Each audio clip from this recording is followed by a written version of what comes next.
नमस्कार दोस्तों, हमारे education channel SK expert classes में आपका स्वागत है। आज हम बहुत ही महत्वपूर्ण एक चैप्टर लेकर आए हैं आपके लिए, जिसमें केंद्रीय प्रवृत्ति समांतर माध्य के किस प्रकार से सवाल पूछे जाते हैं। हम आज इसका पूरा विस्तार से कैसे सवाल पूछे जाते हैं, किस प्रकार इनको हल करते हैं, आपको विस्तार पूर्वक आज यहाँ समझाएंगे। तो देखिए, इसमें 3 चीज़ें पूछी जाती हैं। नंबर 1 क्या पूछा जाता है, माध्य, और नंबर 2 क्या पूछा जाता है, माध्यक या मध्यिका, और तीसरे नंबर में पूछा जाता है बहुला। तो इन 3 चीज़ों से, 3 माध्यमों से आपको केंद्रीय प्रवृत्ति निकालने के लिए बोला जाता है, और उनको कुछ बहुत ही महत्वपूर्ण सवाल प्रत्येक बार NMS परीक्षा में, और यहाँ तक नवोदय प्रवेश परीक्षा में, और कक्षा 10 में भी बहुत सारी इस तरह के सवाल पूछे जाते हैं। तो हमें बेसिक में क्या क्या पता होना चाहिए इन सवालों को हल करने के लिए। तो आज हम आपको बताएंगे कि माध्य कैसे निकालते हैं, माध्यक और मध्यिका कैसे निकालते हैं, और बहुलक कैसे निकालते हैं। तो आप लोग देखें हमारी इस वीडियो को, आप इसके माध्यम से आप इन सवालों को बहुत ही अच्छे प्रकार से हल कर सकते हैं। इसके लिए आपको आना चाहिए कि माध्य का एक बहुत छोटा सा सूत्र होता है। इसके लिए क्या पता होना चाहिए आपको, माध्य औसत की तरीके होता है। जिसे माध्य बराबर क्या होता है, इसको लिखते हैं कि कुल पदों का योग बटे कुल संख्या, पदों की संख्या। तो जैसे कोई इसमें जो भी इस तरह का सवाल देते हैं, तो इसमें बहुत सारे अंक दे दिए जाता है और बोलेगा कि माध्य ज्ञात करो। तो जैसे क्वेश्चन नंबर 1 दे दिया गया है कि 4, 5, 9, 8, 10 और 12, इस तरह आपको टर्म्स दे दिए गए हैं, बहुत सारे दे दिए जाते हैं। तो बोलेगा कि इसका माध्य कितना होगा या औसत कितना होगा। तो हम क्या करते हैं कि इस तरह का हम सूत्र भी लिख लेते हैं। इस सूत्र का प्रयोग करके हम माध्य बहुत ही आसानी से निकाल सकते हैं।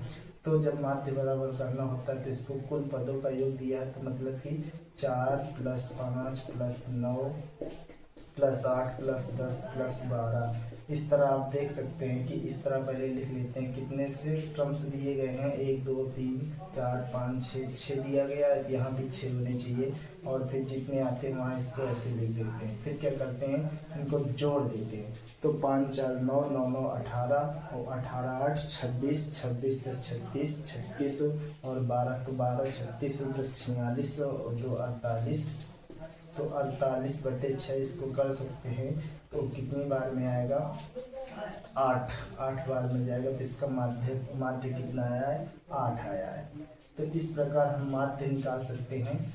और इसी का अगर हमको क्या निकालना हो, मध्यिका निकालना हो, तो उस कैसे करते हैं। तो मध्यिका बराबर सूत्र आपको याद करना होता है कि मध्यिका बराबर क्या होता है। अगर ये 2 प्रकार से हल करते हैं, एक में विषम संख्या होती है तो उसको करते हैं कि n+1/2।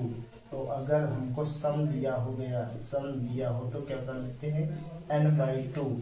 तो n/2 जब सम दिया होगा तब करते हैं, और विषम दिया होगा तो n+1 करते हैं। तो हमको दे दिया गया है, देखिए। तो इसको पहले हल करने के लिए हमको क्या चाहिए, इनको क्रम में बदल लेते हैं। कैसे, एक या तो हमको लिख लेना होता है आरोही क्रम में, या एक क्रम होता है अवरोही क्रम में।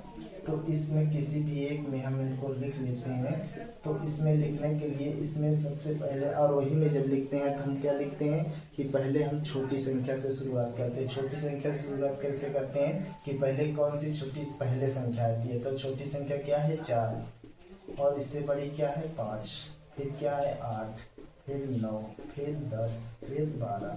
तो इस प्रकार हम पहले क्रम से लिख लेते हैं। अगर हमको आरोही क्रम में लिखना होता है तो पहले बड़ी संख्या लिखेंगे, फिर उससे छोटी, फिर उससे छोटी, फिर उससे छोटी, इस तरह इस क्रम में लिख लेते हैं। फिर क्या होता है कि हम ये लेते हैं कि ये सम संख्या है, विषम संख्या है। तो हमको ज्ञान करना है, क्या ज्ञान करूँगा कि हम कैसे जान सकते हैं कि सम है विषम है। 1 2 3 4 5 6, मतलब कि 6 है तो इसका मतलब सम है। अगर 7 होती तो विषम होता। तो हमको कौन सा ये सूत्र लगाना है, ये वाला। तो मतलब कि इसको हम कैसे कर लेंगे, ऐसे। अब इसमें देखिए सम वाले में ये कर दिया तो 2 3 6। अब गिन लेते हैं कि तीसरा टर्म्स कौन सा होगा।